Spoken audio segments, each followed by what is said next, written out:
Merci à ceux qui viennent de loin.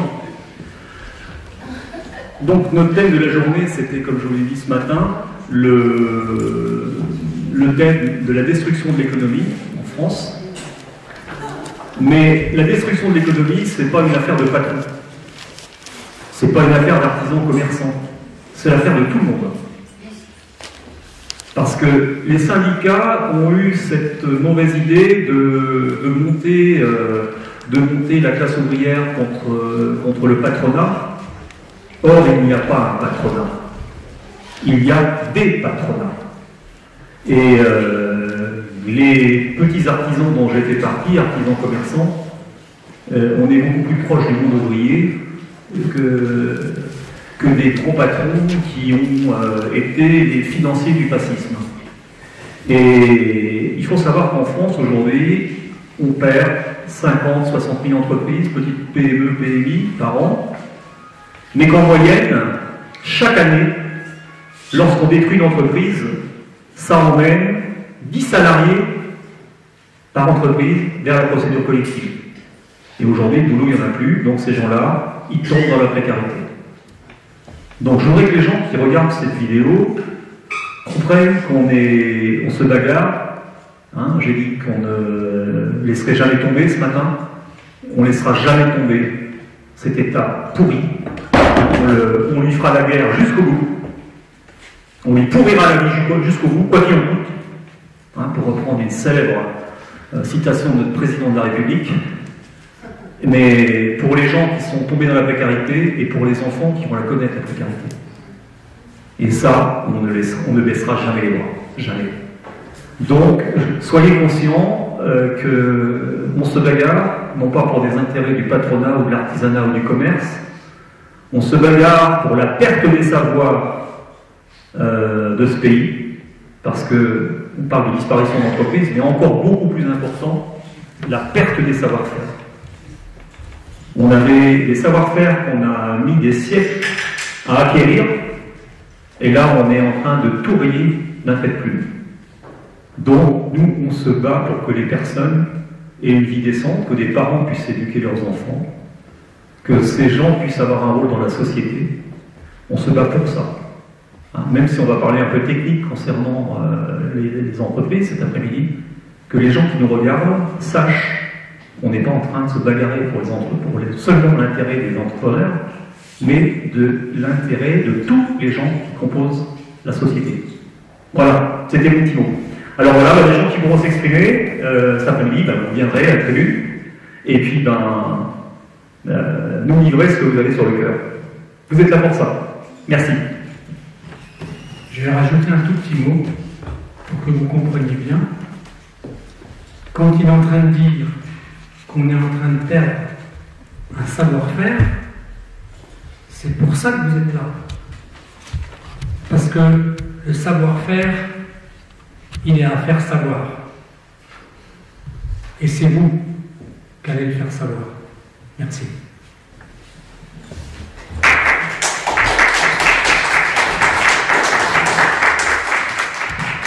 Alors, on a dit, Michel, si je ne me trompe pas, qu'on allait faire aussi parler des gens. Mais quand je dis des gens, c'est la nouvelle technologie. On ne dit plus un homme ou une femme. On dit des gens. Ça sera après des genres. Ouais, des genres de gens. Donc on supprime... Personne, pardon? Personne. 1, 2. Ah ben ça dépend. Avant ça s'appelait papa, maman, le père, la mère. Maintenant c'est fini. Personne, 1, 2. Oui. Le chiffre c'est mieux en fait. On est en train de tout numériser, monsieur, donc c'est normal. Il n'y a aucune raison que ça ne continue pas. Bon, on avait dit qu'on donnerait la parole à certaines personnes. Je vois un monsieur là, qui s'appelle Fernand, qui avait aussi des choses à dire. Je vois une dame là qui s'appelle Claire aussi, qui avait des choses à dire. Des choses dans ce qu'on appelle une généralité. On essaye d'éviter de parler de son propre cas, mais de parler des dysfonctionnements qu'on voit dans une forme de globalité. C'est ça qui est important. D'accord ? Même si le cas qu'on explique, il est exemplaire dans les choses que les gens doivent comprendre. Même si on a fait déjà des synthèses, tous les dysfonctionnements, comment ils s'enchaînent les uns avec les autres. Tout ce qui se passe à un endroit est lié avec les autres. Il n'y a rien qui dissonne sans que ça soit attaché à autre chose. D'accord? Donc, alors on connaît bien son affaire, on est souvent noyé par sa propre affaire, pour ne pas dire englouti, hein, parce qu'on l'a subi. Dans ceux qui la subissent, il y a ceux qui arrivent à en tirer, on va dire, une forme de vérité pour pouvoir l'expliquer aux autres. Et puis il y a tous ceux qui ne supportent plus leur affaire, qui sont déjà montés là-haut. D'accord? Il faut comprendre, que ce soit dans le monde agricole, que ce soit dans le monde entrepreneurial, peu importe. Quand ils peuvent tuer quelqu'un, ils le tuent. Soit par maladie, soit par élimination directe. Je pense à plusieurs copains, des gens qui dénoncent. J'ai donné un ami qui est tombé du 6e étage en Suisse il n'y a pas longtemps. C'est pas la peine que je donne son nom. Il était pianiste. D'accord? Il paraît qu'il est tombé. Il n'est pas forcément que tombé, on l'a peut-être poussé. Mais des gens comme ça, il y en a plein. Vous avez peut-être entendu parler des gens comme Claire Sébrac. C'est pas la peine qu'on parle d'elle. Vous voyez bien qu'il y a un moment donné, quand vous avez ce qu'on appelle des lanceurs d'alerte, qui ont des messages importants à faire circuler, des choses à démontrer, des choses à dévoiler, ça peut se retourner sur la personne qui dit la vérité. Et ça, il ne faut jamais l'oublier. Donc ce qu'il faut surtout avoir dans la tête, c'est de passer de maillon en maillon. Pas sortir toute la vérité d'un seul coup. Faire avancer les choses et montrer que toutes les choses qui se passent, elles sont liées les unes avec les autres. Alors Fernand, tu avais un petit sujet à dire ou à développer? Tu as envie de prendre la parole, tu viens, on va monter l'escalier. Si vous avez une chose particulière à révéler, à dire, pour qu'on l'entende et qu'on le saisisse. Parce que derrière, même si le nombre aurait pu être supérieur, le but c'est de capter des images pour pouvoir après les diffuser, les rediffuser, les partager. Alors moi je vous ai dit, je ne sais pas si vous le savez, mais je travaille aussi pour une web TV qui s'appelle TV ADP, qui est en partenariat avec une autre chaîne suisse qui s'appelle Agora TV. Je suis ami avec une TV du Maghreb sur les réseaux sociaux, qui est un grand patron d'entreprise, d'accord? Il avait une radio qui s'appelait Radio Vitamine dans le sud de la France. Je le salue bien bas. Et lui, il a aussi une web télé qui diffuse sur tout le Maghreb. Or, ces médias-là, maintenant, se sont associés à nous pour pouvoir diffuser tous les messages qu'on a à faire. Que ça touche le monde de l'enfance, le monde de la médecine, le monde des entreprises, il faut continuer de dénoncer. D'accord? Et vous êtes là aussi pour ça. Merci. Ouais. C'est bon, Oui, vas-y, tu veux. Bonjour mesdames, bonjour messieurs. Je vais me présenter. Mon nom est Vol, mon prénom Fernand, et je suis de la Haute-Savoie. Je vais être malheureusement dans l'obligation de vous parler un tout petit peu de deux dossiers. Mon dossier personnel et le dossier de l'État. Le plus important, bien sûr, c'est le dossier contre l'État. Mais dans mon dossier personnel, j'ai eu l'occasion, pour le constituer, de réunir des pièces qui ne sont vraiment pas en la faveur de l'institution judiciaire. Commençons par là.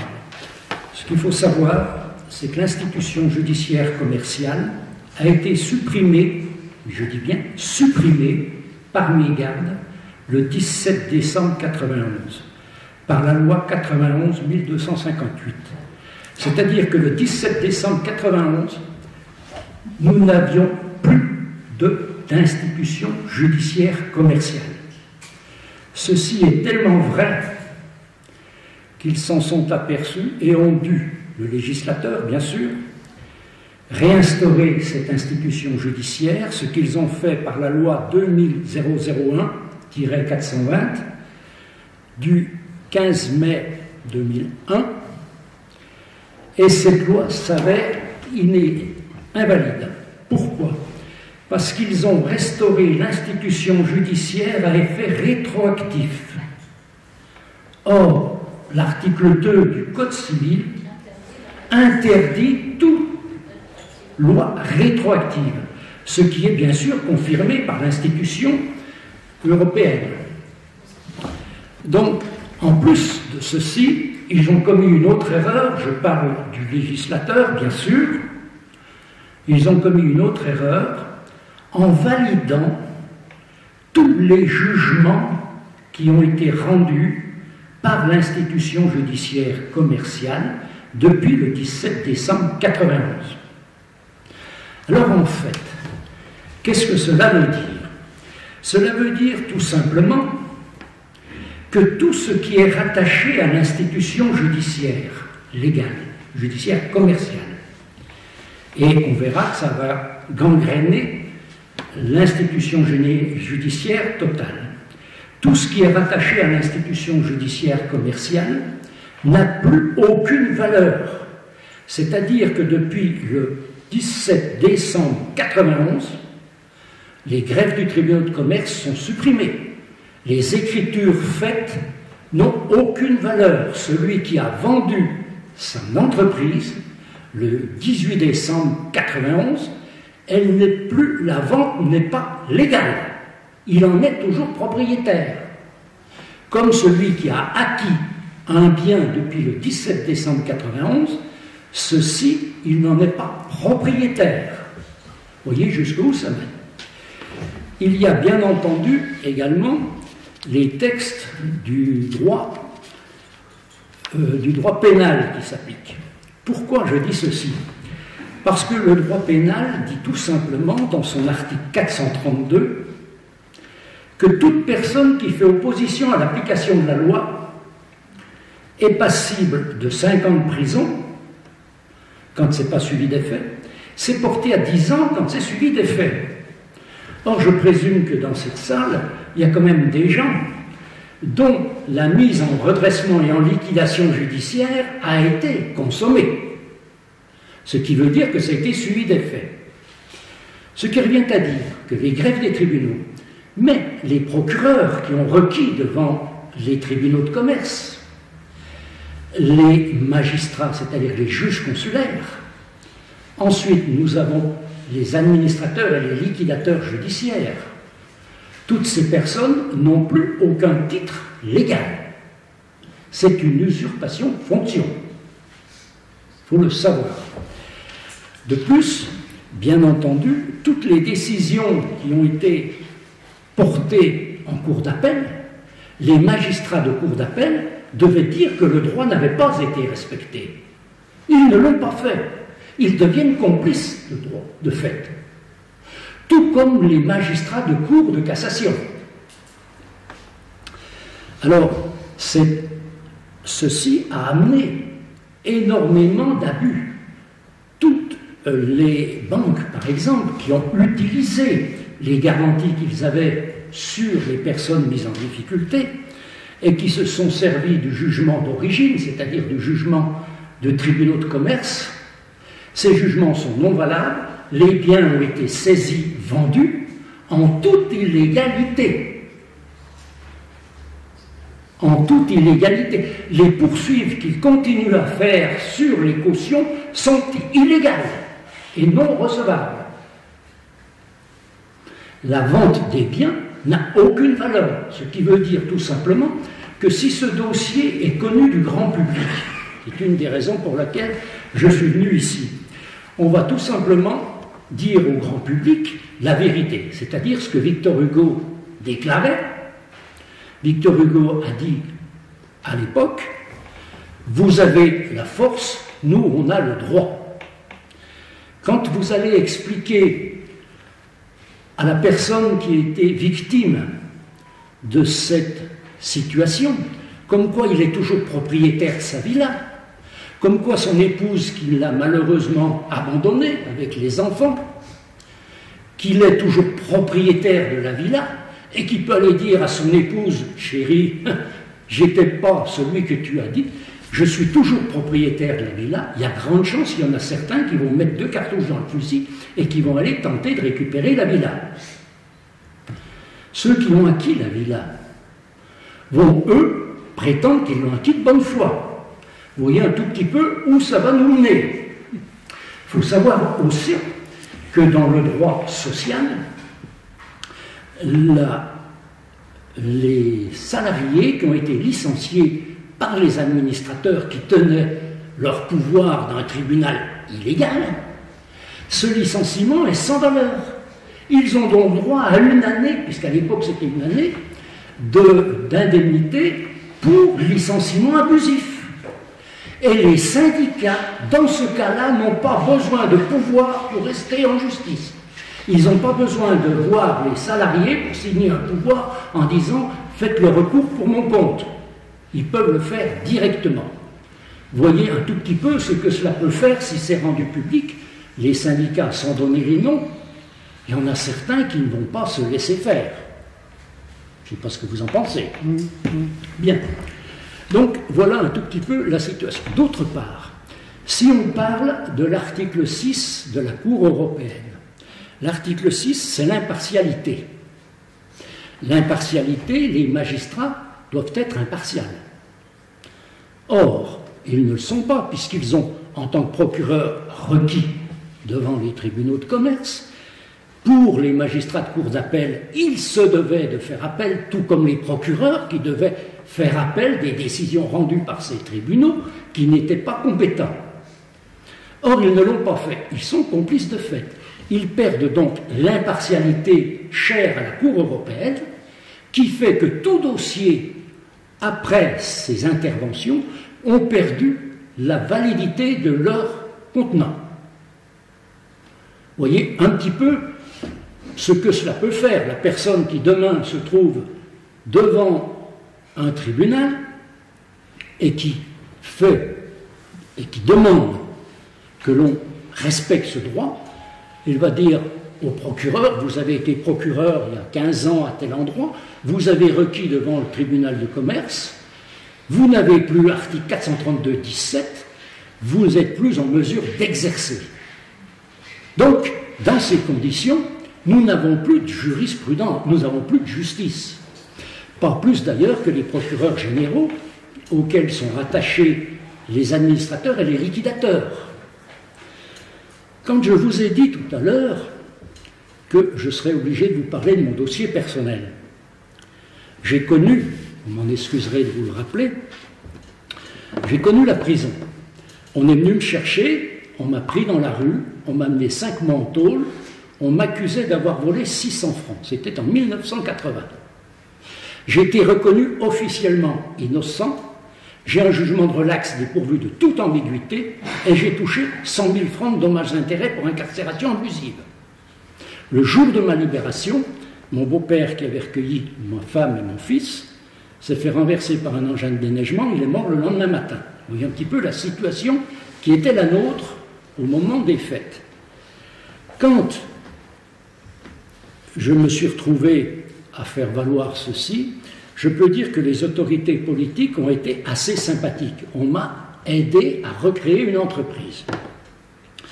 On m'a prêté 1 million de francs nouveaux pour remplacer l'entreprise que j'avais et que j'avais perdue. 3 mois après,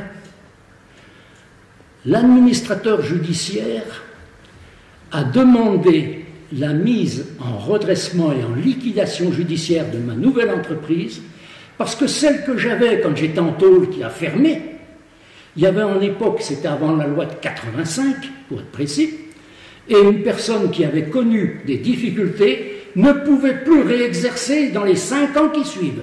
On ne s'est pas occupé que j'étais innocent, on ne s'est pas occupé que j'avais un jugement de relax, le droit, c'est le droit. Donc, je me suis retrouvé dans cette situation.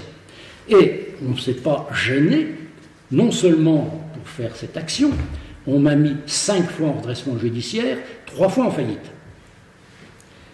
C'est au cours de ces actions, et en ne comprenant pas trop pourquoi j'étais toujours condamné, j'ai cherché un petit peu, et avec un ami qui est dans la salle ici, j'ai réussi à me fournir la photocopie des chèques que les magistrats encaissaient à titre professionnel signés par les administrateurs judiciaires.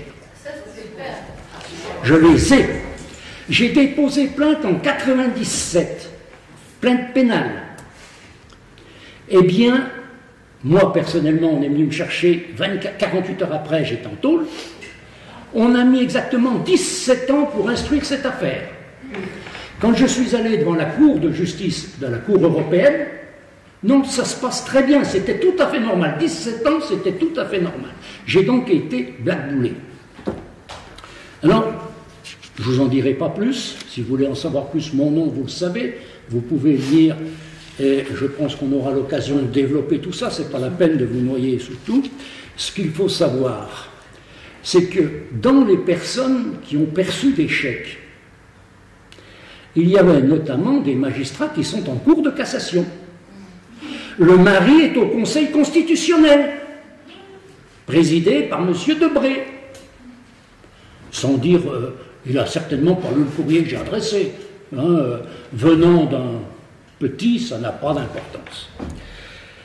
J'ai donc alerté les autorités judiciaires. Je me suis quand même permis de délivrer une sommation au ministre de la Justice, Dupond-Moretti. Il n'a toujours pas répondu. Pourquoi? J'ai fait délivrer un courrier par un avocat étranger. Bien entendu, il n'a pas répondu. Tout comme les présidents de la République, parce que depuis 1990, je dénonce ces dysfonctionnements. Eh bien, c'est lettre morte. Alors aujourd'hui, pour faire court, qu'est-ce que l'on peut faire pour mettre un terme à tout ceci, si vous souhaitez qu'il est nécessaire de mettre un terme? Nous devons passer par la juridiction étrangère. Parce qu'en France, nous n'aurons jamais raison, puisque la justice, dans ce cas-là, est juge et partie. Et l'avantage que je présente, excusez, ce n'est pas de l'orgueil, comme j'ai épuisé toutes les voies de droit en France, j'ai la possibilité, étant donné que j'ai actionné en 97 par des plaintes pénales avec constitution de partie civile, dont 2 ont été classées sans suite, la 3e est restée 7 ans dans le tiroir du procureur de la République d'Annecy, et c'est quand Rachida Dati est venue en Haute-Savoie à la suite de ce terrible accident de car où il y a eu des morts des enfants, que je l'avais menacé, entre guillemets, sans méchanceté, de lui réserver, bien entendu, la primeur de ce qui se passait, que le dossier a été délocalisé à Lyon. Il a été délocalisé à Lyon, et qu'est-ce qui s'est passé? Eh bien, on a confié une enquête à l'IGS. Et l'IGS, dans son enquête, a indiqué que les magistrats avaient très bien fait leur travail, bien qu'ils aient touché de l'argent, mais ça n'avait pas changé leur jugement. Et ils avaient très bien fait leur travail. Alors la question que je vais vous poser, que tout le monde peut se poser, étant donné que le 17 décembre 1991, les tribunaux de commerce étaient supprimés, que moi j'ai déposé plainte en 1997, vous me suivez?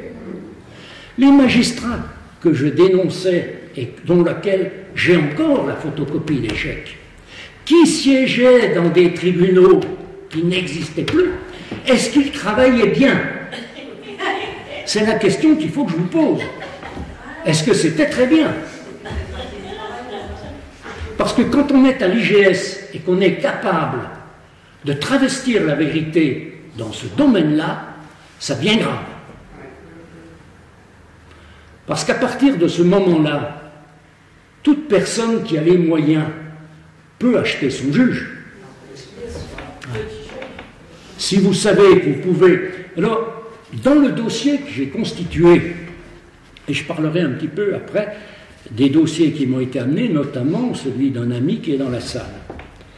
Dans les dossiers que j'ai constitués, j'ai pu réunir les preuves, outre les chèques,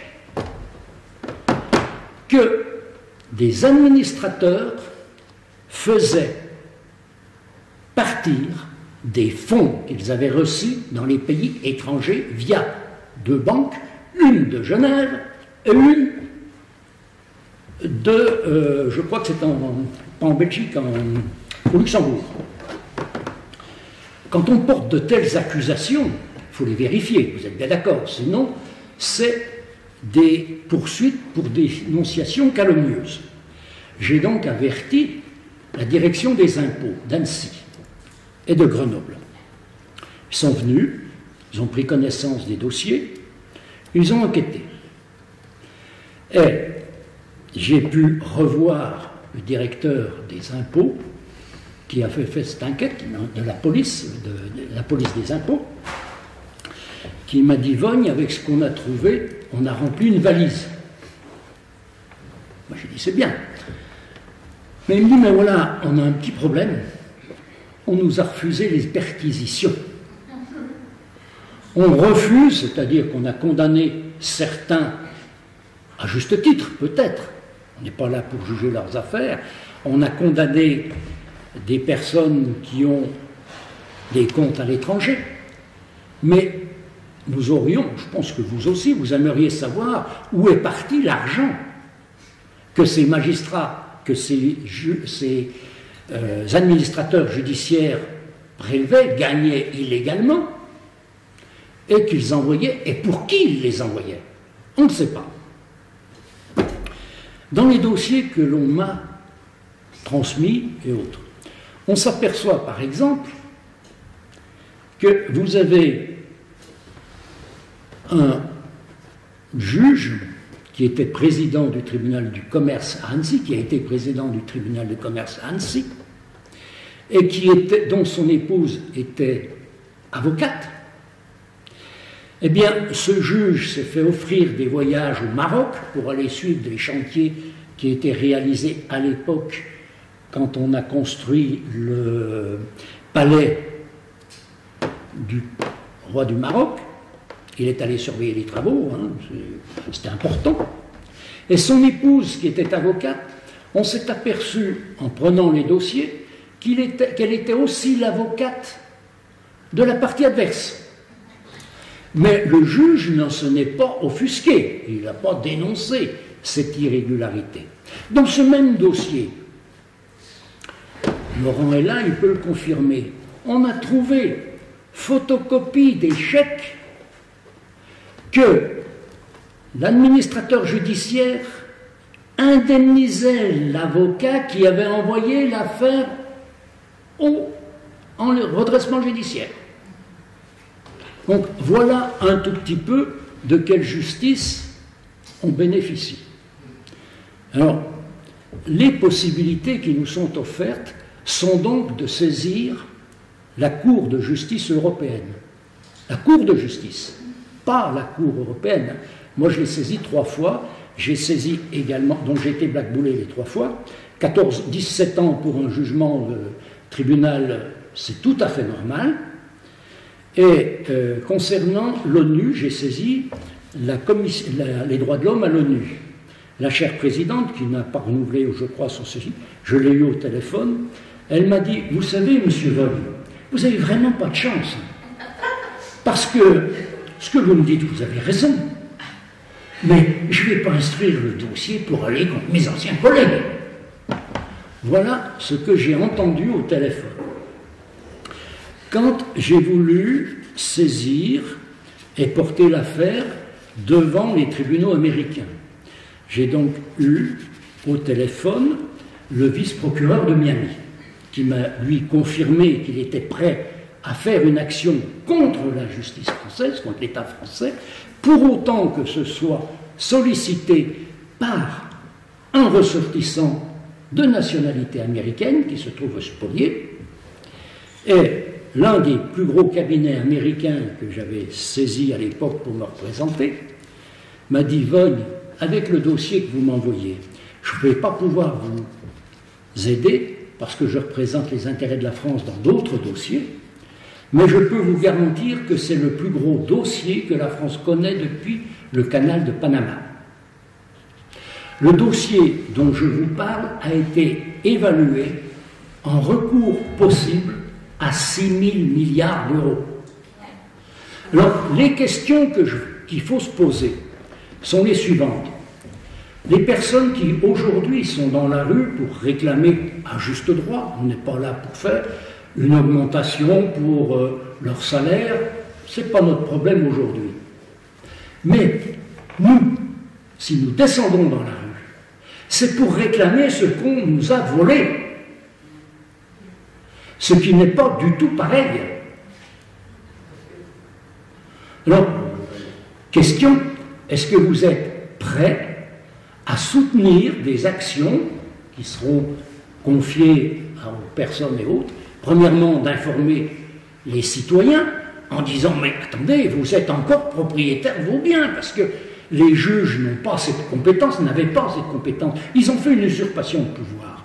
Ceux qui se sont représentés devant les tribunaux de commerce, puisque tous les 5 ans, je crois, ils ont rempli, je crois que c'est une attestation sous l'honneur, c'est comment est-ce qu'on appelle ceci? Eh bien, ils ont fait défaut, puisqu'ils ont dit qu'ils étaient absents de toute condamnation, alors que c'est des délinquants notoires. Et qu'est-ce que répond la France quand nous obtenons un jugement les mettant en cause? C'est par l'intérêt supérieur de la nation qu'ils maintiennent l'activité des tribunaux illégale.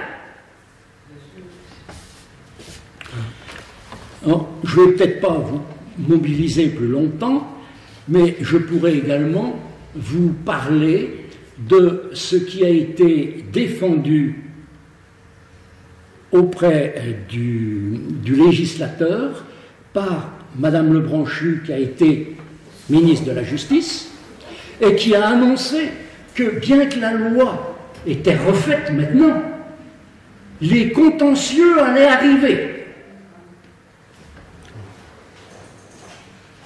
Et Marini, qui était l'acteur de cette loi, de la loi donc, de 2001, n'est-ce pas, lui, il déplorait qu'on soit resté plus de 10 ans sans s'apercevoir qu'on n'ait plus de tribunaux de commerce. Cela dit, en passant, en 1998, il y a eu une commission parlementaire 1038. Vous en avez parlé, M. Colcombet, M. Montebourg. Or, je n'ai pas les preuves. Je vous le dis tout de suite, je n'ai pas la preuve. La secrétaire de cette commission m'a affirmé cette commission avait reçu l'ordre du gouvernement de Jospin de cacher que les tribunaux de commerce n'existaient plus. Alors, une commission parlementaire, il me semble a priori que les députés, quand ils sont élus, ils prêtent serment. Montebourg, Colcombet étaient députés. Les personnes qui sont auditionnées par ces commissions prêtent serment. On a donc auditionné président de Dijon, du tribunal de Dijon, président du tribunal de Paris et président de Lyon. Ce sont tous des gens qui, avec leur poste, ont violé, puisqu'ils devaient dire le droit, ils ne l'ont pas dit. Voilà, messieurs, dames, tout ce que je peux vous dire. Je vous en dirai plus, bien sûr. Je vais quand même vous dire 2 mots sur ce qui m'avait emmené en prison, parce que c'est important, vous pourrez le voir sur la presse. J'avais un cabinet d'assurance. L'une des compagnies pour qui je travaillais avait réalisé de mauvaises affaires. Et pour éviter une tarification autoritaire de l'État, elle a présenté un faux bilan. J'étais représentant des agents de cette compagnie. Je travaillais avec plusieurs compagnies. Or, étant donné que nous n'acceptions pas, puisqu'ils avaient mis la faute sur les agents, pour me faire taire, Ils ont donc déposé plainte contre moi pour abus de confiance, détournement de fonds. Quand je suis arrivé devant le juge d'instruction de Thonon-les-Bains, Pierre Bailly, pour ne pas le citer, ce monsieur m'a dit « La compagnie est sur informatique, l'ordinateur ne peut pas se tromper. » Nous étions en 1977. J'ai donc été condamné, à cette époque-là, à 6 mois avec sursis et 220 000 de détournement de fonds, confirmé par la Cour d'appel de Chambéry. Tenez-vous bien. À l'époque, le pénal tenait le civil en état. J'ai obtenu, après coup, pour la deuxième compagnie, une expertise du cabinet. Expertise qui a été homologuée par la Cour d'appel de Chambéry. Donc le rapport d'expertise. Ils ont mis quand même 13 ans avant de fournir la décision comme quoi pour cette expertise. 3 experts. Vous savez ce que l'expert de Lyon qui a fini par déposer le rapport a conclu? Rapport homologué par la Cour d'appel que j'ai dans mes dossiers. Eh bien, messieurs, dames, je n'avais pas détourné 220 000, j'avais avancé 157 000 pour les compagnies d'assurance, que je n'ai toujours pas récupéré. Voilà comme on fait. Alors, ce qu'il faut dire, c'est que le jour du décès du président du Crédit Lyonnais, j'ai appris par téléphone qu'une enveloppe, mais je ne sais pas à qui, une enveloppe de 50 000 francs était remise à Genève par une tierce personne chez sa sœur au porteur de cette affaire. Alors, tout laisse à croire quand même qu'ils n'ont pas donné ça aux petits sœurs des pauvres. Voilà comment a fonctionné et comment fonctionne la justice française. Donc je fais partie des écorchés vifs et je suis tout disposé, bien sûr, à vous apporter, si on le juge nécessaire, mon expérience, mes preuves, parce que j'ai toujours les photocopies des juges. J'ai toujours l'instruction des juges d'instruction qui ont reconnu que 14 juges du tribunal d'Annecy ont perçu des chèques et les ont encaissés. Ce que tu dis, ça va être en ligne. Hein. Ah, mais c'est mais ça sera en ligne, ce que tu dis, hein, ne vous inquiétez pas. Puis on fera une autre émission, bien entendu, hein, parce qu'il y a des choses à rajouter. Donc,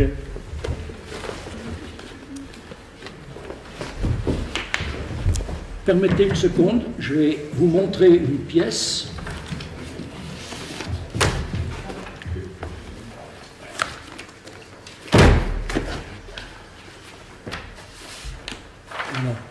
Voilà une affiche que j'ai publiée,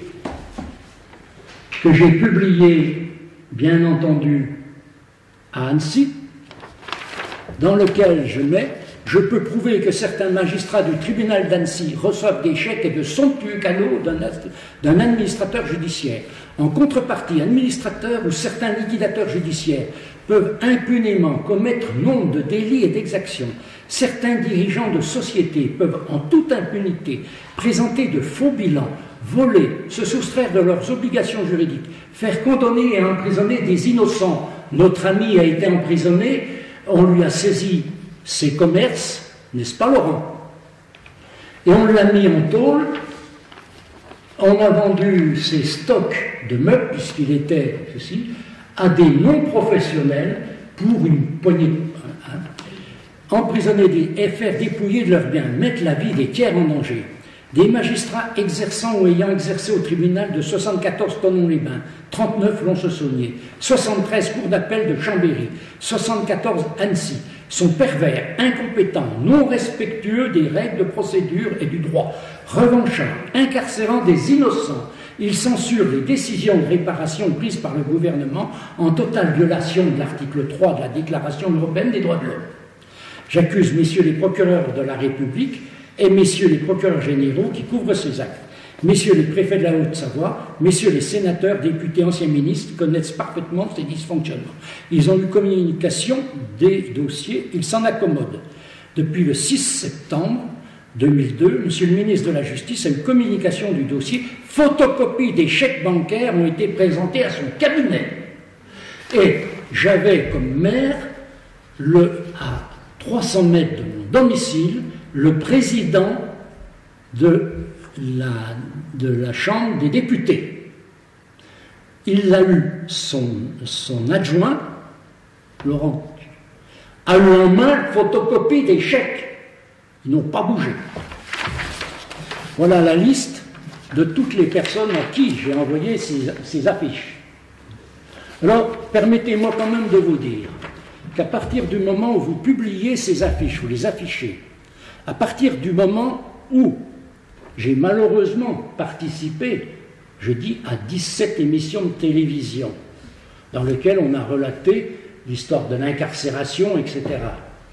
À partir du moment où vous dénoncez tout ceci, que vous envoyez une sommation interpellative au ministre de la Justice, et que vous n'êtes pas poursuivi pour dénonciation calomnieuse, est-ce que vous pensez que j'ai tort? Non. Est-ce que vous pensez qu'à partir du moment où toutes les personnes qui se trouvent dans notre situation, sans renier tout ce que vous avez dit tout à l'heure, avec les conséquences, l'oncle qui paye pour son neveu qui a fait un prêt, qui était caution et autres, toutes ces choses-là qui doivent tomber, est-ce que vous acceptez ces choses-là? Non. Est-ce que vous accepteriez que l'on puisse, si nous en avons les moyens, solliciter un avocat étranger? Pourquoi je dis un avocat étranger?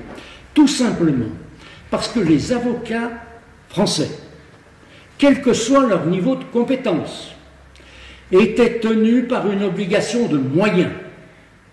Et ils se devaient, depuis le 16 décembre 1971, dénoncer cette inexistence. Ils se doivent également de dénoncer le comportement des magistrats. Autres, ils ne le font pas. Ils deviennent complices de fait. Donc on ne peut pas aller chercher un avocat français. C'est pas possible. Voilà. Bon, alors, on va faire une synthèse, parce que tout à l'heure, je vous ai dit qu'au niveau des médias, on travaillait déjà avec des web TV à l'étranger.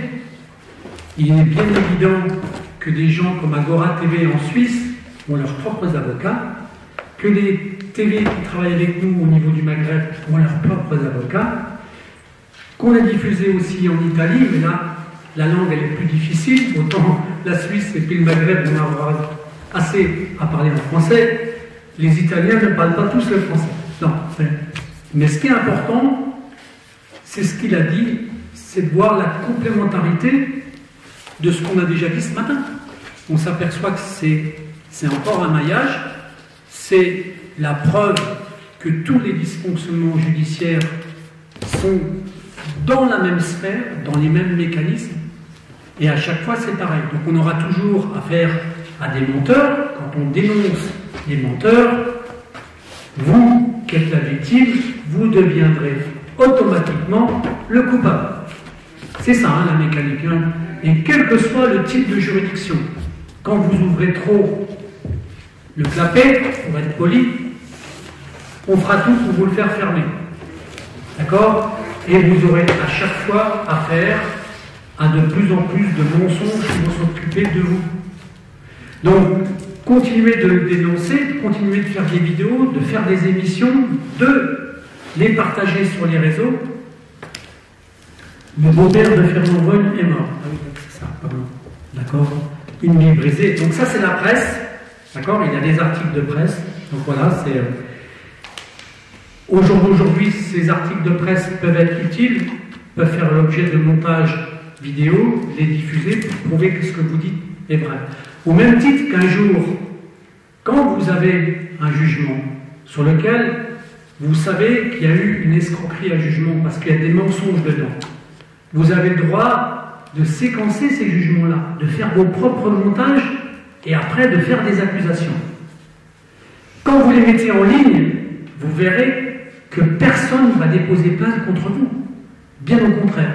Par contre, ça fout une merde pas possible. Quand vous vous mettez à insulter une personne pour justement essayer de faire avancer la procédure, ben vous vous apercevez que même quand vous faites ça, il n'y a pas de suivi. Donc, je dis, il faut continuer de dénoncer. Sauf que là, il faut créer des réseaux, montrer qu'on se connaît tous, je leur dis, je le répète, et de travailler en harmonie, en alliance. C'est ça qui est important. Quand je ne connaissais pas monsieur il y a quelques jours, c'est ça le début de l'alliance. Je connais Claire, je connais Jean-Michel, je connais plein de gens qui sont dans la salle, il y en a d'autres qui sont des amis de ces amis-là, qui viennent nos complices pour pouvoir travailler. Et c'est comme ça qu'il faut que les choses avancent. Parce que même si Claire n'aime pas le mot union, on va dire le mot alliance est mieux, d'accord? C'est l'alliance des savoirs et l'alliance des combats. Et plus on va être nombreux, plus les choses elles vont avancer. Je peux te montrer une chose, voilà, le tribunal public de grande instance de Lons-le-Saunier. Ouais. Et voilà, renvoi à Fernand Bonne des fins de poursuite de la sans peine ni dépens par application d'un jugement. Alors je voudrais ajouter une autre chose, toute simple. À partir du moment où l'État français est dans la situation que nous connaissons, c'est-à-dire le montant de la dette, et que l'on compte sur les investissements étrangers, si les étrangers apprennent que les biens qu'ils investissent en France sont sans garantie, qu'est-ce que ça va devenir? Il ne faut quand même pas oublier que 60% de la dette française est détenue par des étrangers. Et quand j'ai rencontré les représentants des banques, vous savez, avec les classes A, etc., je les ai rencontrés en Suisse, rien que sur le fait des choses que je leur ai présentées, rappelez-vous, la France a eu une lettre qui a été supprimée. Donc, aujourd'hui, si c'est rendu public, la France, avec ses prêts actuellement, ne pourra plus emprunter. Elle sera exactement au même stade que la Grèce était il y a quelques années. Par contre, j'ai une solution. Bien sûr que oui. Vous le savez tous. Cette solution, elle est très simple. La dette française, à très court terme, elle n'existera plus. Elle va disparaître. On fera exactement ce qu'on a fait avec des pays comme l'Argentine. Quand on a envie de faire disparaître une dette, c'est très simple. On revient au système qu'on avait avant. 1972, souvenez-vous, quand on venait de passer 30 années de progression, les 30 années folles de la progression, qu'est-ce qu'ils ont fait, les présidents de la République qui sortaient de la banque Rothschild, qui sont devenus présidents de la République? Ils ont empêché notre propre Banque de France qui finançait notre pays de continuer de financer notre pays. On a donc privatisé les emprunts d'État. Donc, le privé, il retournera au privé, ils vont s'asseoir sur leur dette, et le peuple reprendra le pouvoir de sa propre banque qui fera des prêts à son pays, à ses citoyens. C'est exactement le schéma qui va avoir. Donc, ne soyez pas inquiets quand on vous dit on a endetté nos enfants pour 30 ans ou 40 ans. Tout ça, ça va disparaître. Mais ça va disparaître si les gens le savent et le font savoir. Et ce genre d'informations qu'on donne, vous le savez tous. Qui c'est qui avait privatisé la banque? Et la dette est née à partir de là, qui n'avait pas de dette auparavant. On empruntait, on payait l'emprunt, et hop, on repartait, on revenait à zéro, et ainsi de suite. Tu es d'accord avec moi, de ce que je dis ou... J'ai une question. Je peux? Oui, Claire, Monsieur Boyer. C'est Fernand, mon prénom. Fernand. Quand on a connu la paille des cachots, on s'appelle par son prénom. Ouais, vous avez raison.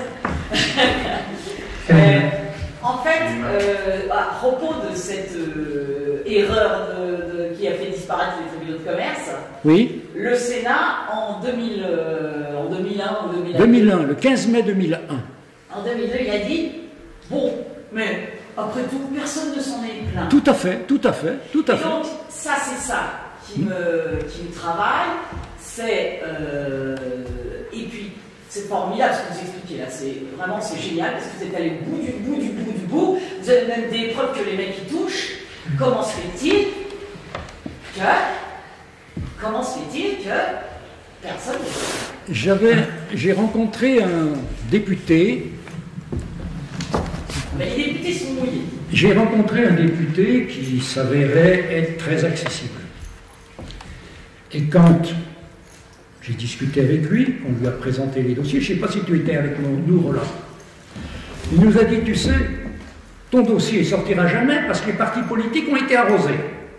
Il faut savoir que quand Badinter a pris le premier décret 1387 qui modifiait l'article 7 de la loi de 85, enfin pour ceux qui connaissent autres, c'est Defferre qui s'est en opposé en disant à Mitterrand « on perd nos ressources ». Voilà où en sont les députés. Donc, allez, on va continuer parce que les témoignages ont une fonction, c'est de vous faire comprendre à tous que tout se tient, c'est le but. Après, je vais sortir, j'adore faire des petites phrases qui sont symboliques. Je vais vous en citer une et je voudrais que vous soyez le relais parce que je vais vous demander de me faire une promesse. Et je vais vous dire pourquoi je vais vous demander de faire une promesse. La promesse de le faire savoir. La promesse de le faire savoir. Pourquoi? Parce que les promesses n'engagent que ceux qui les croient. N'oubliez jamais ça. C'est ce qu'ils disent. Eh bien nous, si on fait la promesse de continuer de le faire savoir, on le fera savoir. D'accord? C'est peut-être de la sémantique, c'est l'usage des mots, mais il y a des fois, c'est comme ça qu'on retient les choses. C'est pour ça que des fois, le côté mnémotechnique, c'est un usage qui peut être important.